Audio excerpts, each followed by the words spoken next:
Hey guys, in today's session we're gonna look at the batch processing in MuleSoft. So let's start with the demonstration. For this demonstration, I'm gonna take an example of making asynchronous API calls to an endpoint where it returns a JSON response. So let's start with the implementation. I'm in my Anypoint Studio. Let's create a project with the name batch processing. My project is created now. Let me build a flow. Listener. So listener configuration, let me leave everything as is. Let me just add the base path as slash API and the actual path slash batch. Okay, so basically this listener works on port 8081 with the protocol HTTP. So if it gets the request on the path slash API slash batch, it will process the request further. So let me add the logger for now, saying batch processing example. All right, let's build a batch flow. Batch job. So this batch job has various components. We will discuss about these configurations later in this session for better understanding. So let's build the core logic first, then we will look at the configurations. So this batch step will have the actual core logic for making asynchronous API calls. So to this batch step, I will drag my HTTP connector, which will make the asynchronous API calls. So I have got one public API which we can use to hit the request to. So basically in real time we do have the pagination to the endpoints for retrieving the entire data. But here we don't have any pagination for this API. What we can do, let's consider this API will return the total response in 50 pages. In that case, we have to make 50 asynchronous API calls. So instead of having the dynamic pagination, I'll give the ad hoc range from 1 to 50, so that 50 API requests will be made to this endpoint in asynchronous mode. So I'm copying this endpoint and let's add the HTTP configuration. This works on protocol HTTPS and the host is this one.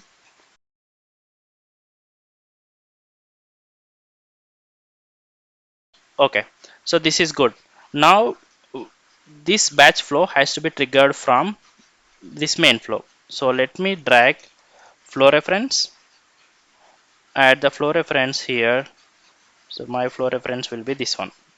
Okay, cool. Now, so this will be invoked, but how do we ensure this is making 50 asynchronous calls? So as I said, like I'll be giving ad hoc range. For that, I'm gonna set the range with the connector set payload. Payload, let me edit as 1 to 50, so that it will pass the payload as 1 to 50 and it will make 50 API calls. Now so we do have the other components like on complete. So this on complete stage will be executed upon completing this all batch steps. So basically in real time on complete stage we do have the code logic for processing our records or sending some custom messages to an endpoint or to some queues or something like that. So for this demonstration I'm gonna add simple logger in the on complete stage saying batch processing is completed. Now aggregator. So as the name says, it aggregates or it accumulates the number of records, in our case the number of API calls data, and it will process that bulk data further. So this is basically used for aggregating or accumulating the number of records for processing the bulk request. Now, so since we don't have any requirement to use this aggregator, I'm not using it, but I'll show you how to use it. Batch aggregator we have. So let's drag the aggregator. For example, if I give it as count 5, then 5 API calls data will be aggregated for processing further. So that is how the aggregator can be used. In terms of the records, say for example, we are not making the asynchronous API calls, but we are processing the number of records instead of making API calls. So if we keep it as 500, then it will accumulate the 500 records, then process those 500 records in bulk further. So I'm deleting this aggregator for now, as you know, like how to use it. But for our requirement, we don't need this aggregator. Now say for example this is making 50 asynchronous calls. Now if I want to add another batch step for processing, I can even drag batch step to here. So I can add another batch step. So whatever the payload that it returns, it will be input to this batch step.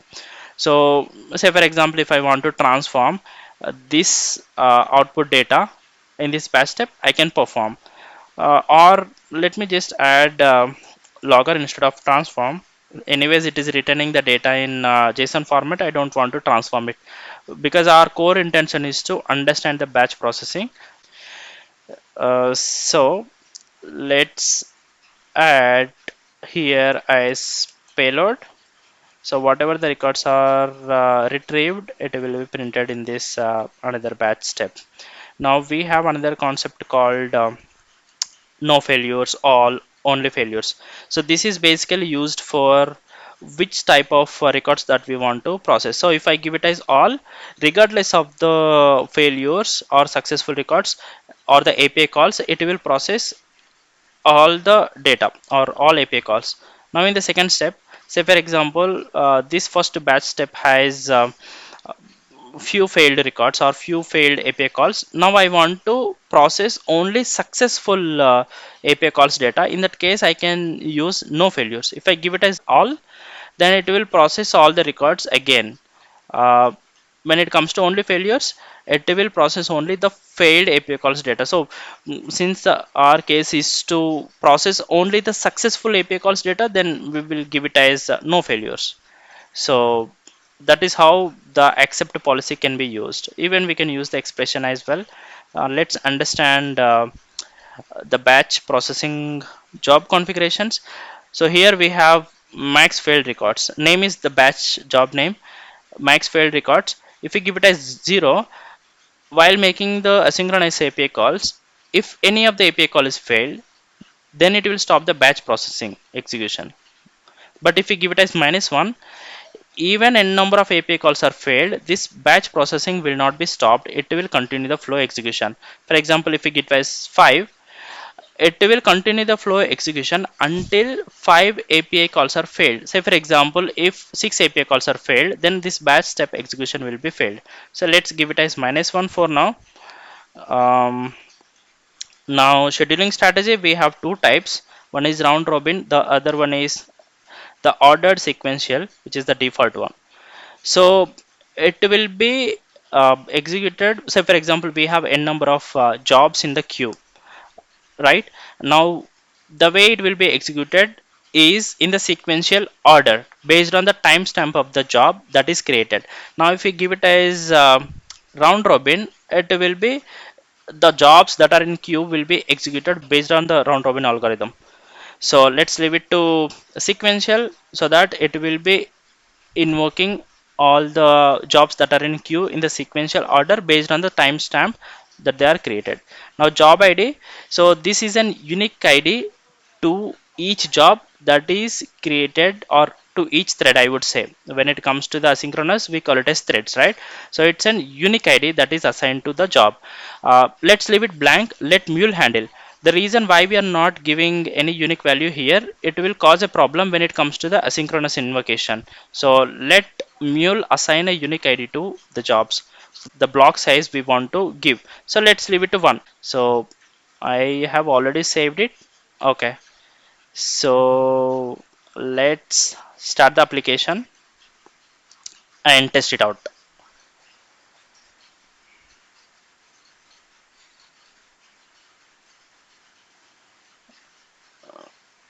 Okay, my application is deployed now.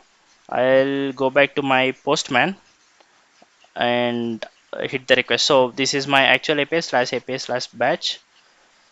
It is completed. Let's go back to here. As you can see, the batch is running now, right? But if you see in the postman, the API request is completed, but still you see the batch processing is still happening.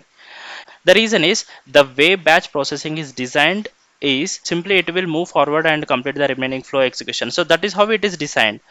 Now, as you can see, this output we are not able to understand anything, right? This is because it is returning the data in the Java format. So let's return it in the human readable format. So for that, I will stop the application for now. and go to listener. Mm, Go to response. Here I will give my data view expression as this one. So output application JSON and the payload. So let's save it. Okay, I have saved and running the application again. Let's see how it works. Okay, the application is deployed. Now let me go back to Postman and see. Okay, so this is running. It has returned the data. Thanks for watching.